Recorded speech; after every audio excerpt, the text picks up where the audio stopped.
Hey everyone, thanks for tuning in to my 250-mile long-term review of the ASICS Novablast 3. Don't forget to help out the channel by liking, subscribing, sharing, and dinging the bell for notifications.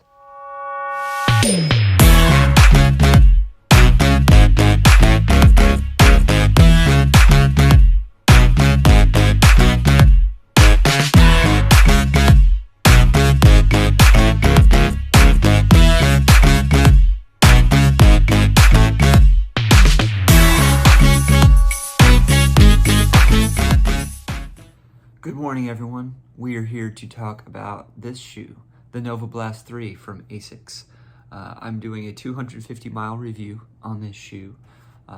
As I've said before on other shoe reviews, 250 miles is not really a retirement mileage for most shoes, maybe for some racing shoes, but it's by that time you can do a good long-term review. You've pretty much seen most of the shoe's life, and you know when it's going to die or what it's going to be used for after that point. And I think this is a good shoe to talk about at that mileage. I got this shoe at the California International Marathon Expo, CIM, last winter when I was running there as a guide runner for Eric Strong. I've been very happy with this shoe since. I think it's probably the most versatile daily trainer, not performance trainer necessarily, not recovery day shoe, but daily trainer I've had in my rotation since then. The midsole is Flight Foam Blast Plus, which I think of all the EVA-based midsole varieties, then Flight Foam Blast Plus is one of the more exciting ones. You still get that soft yet stable response that you come to expect from EVA, but it's got some bounce, it's got some give back to you, and it's it's fun to run in. It makes you smile through the transition. You know, you're not bouncing around like a PEBA foam or a TPEE foam, but it's also not like dead like an old Brooks Biomogo DNA would be. After 250 miles, this shoe has lost a little bit of its zing, a little bit of its give back. It was one of the more versatile daily trainers. I've done several 20-milers in this shoe. I've done loads and loads of just base day runs where you're out there for 60 minutes, easy, generally easy. I've been able to pick up the pace in this shoe. I don't pick it up for tempo runs. I don't go out and do intervals in this shoe. It could handle those things, but if I want to run faster, it's certainly within this shoe's wheelhouse. As I get to 250 miles on this shoe, that wheelhouse kind of shrinks down. I wouldn't reach for it for a 20-miler anymore. It would just kind of feel dead, into the second hour of running in the shoe. And I wouldn't reach for it for a slow recovery day shoe, like the day after a workout. There are other shoes I'll talk about that I would reach for. For this shoe, it's really kind of shrunken down to just the base day shoe now, once I've gotten to 250 miles. Now, that's not a bad thing because most of your runs are just going to be those base mileage runs, those get out there for an hour and go easy. It can still handle that fine. I'm also going to keep it around for those times when I might want to just run on a soft surface, like a groomed cross-country trail or a very non-technical single track. It still fits great and works well in that situation. The upper is a very simple single-layer mesh upper. There's a little bit of elasticity to it, or I don't know if that's my imagination or not, but it feels very forgiving. There are no tears or anything like there are in some of the other shoes I have at the same amount of mileage. And this shoe fits just as well as the other ones. It's a little bit long, not so long that I would consider going down a half size, but it feels like it's a half size longer than, say, a Metaspeed Sky Plus or Edge Plus. And those are shoes that I do size up a half size in, but could probably go between sizes.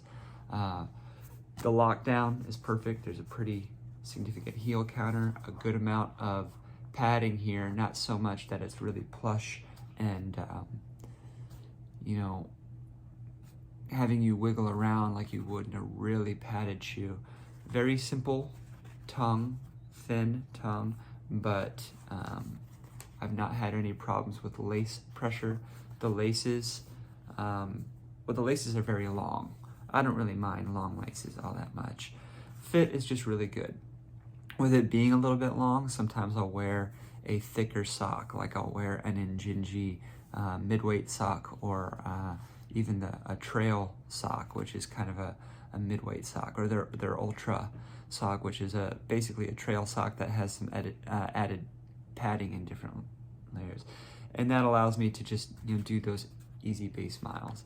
Not the most flexible shoe, but it's also not stiff. You can tell some of the creasing from all the mileage.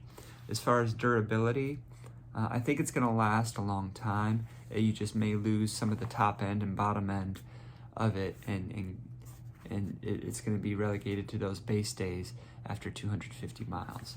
Outsole, this is ASICS High Abrasion Rubber, AHAR is the acronym.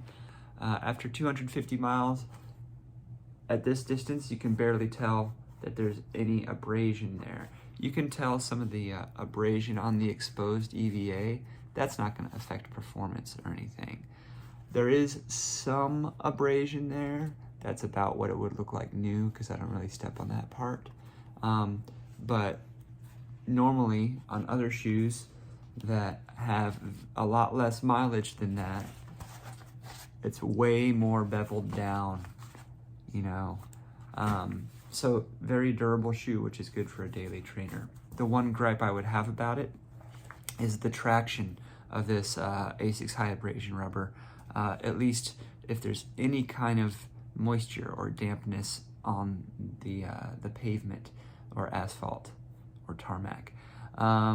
It's slippery. It does not grab the wet tarmac all that well. So if it's been raining at all, this is probably not the shoe I'm going to reach for. A lot of shoes at 250 miles become my rain runners. Not this one. It's just not going to be good in the wet. Now, other ASICS shoes that use AHAR Plus, a little bit better wet traction. It's really just this model that has trouble gaining traction in the rain.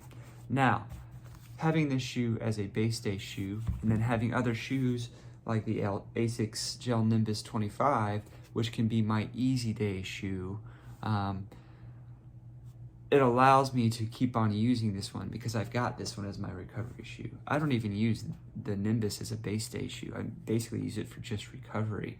Lately, I've been using it as a work shoe, you know, standing around at school, you know, teaching kids.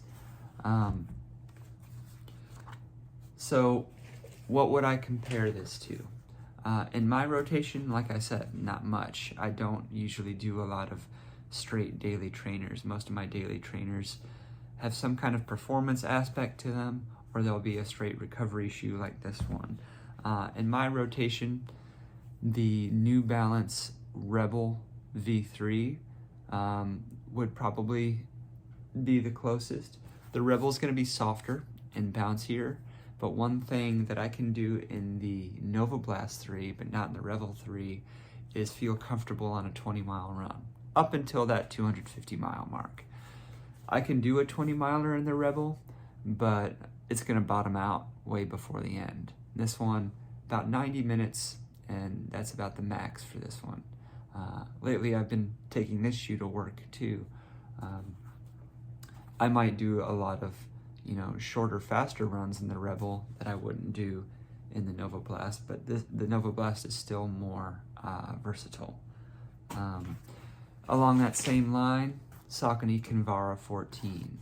The Kinvara 14 is almost a departure as far as Kinvaras are because the midsole is thicker. You couldn't tell from looking at it, but the midsole, I think, is like, you know, close to 32 or 33 millimeters in the heel. That is still Power Run though, which is another EVA variety. Power Run is fun to run in, but it's not as fun to run in as Flight Foam Blast Plus. This is going to be just a firmer everyday trainer. It's lighter than the Novablast by a good ounce in my size, and it fits well, but Kinvaras generally tend to go dead, around 250 to 300 miles for me. So I think the Novablast will outlast it, in lifespan and still be a little bit more, versatile. I could do a long run in the Kinvara, but it's not the first thing I'd reach for. So yeah, basically, after 250 miles, the Novablast is still a very pleasing shoe to run in, something I don't mind having paid full price for at a race expo. And if I'm keeping it around just for those base runs, where I'm running 40 to 60 to maybe 80 minutes at base pace, then it's going to be around for a while. I hope this review helps, and if you're looking for a daily trainer at a decent price, hopefully this gets discounted soon, and hopefully they keep the Novablast line going. If not, that would be sad. But the Novablast 3, highly recommended. That's my 250-mile shoe talk. Thanks for tuning in. Don't forget to LSD, which could be long, slow distance. Could also be like, subscribe, and ding the bell for notifications. Thanks, guys.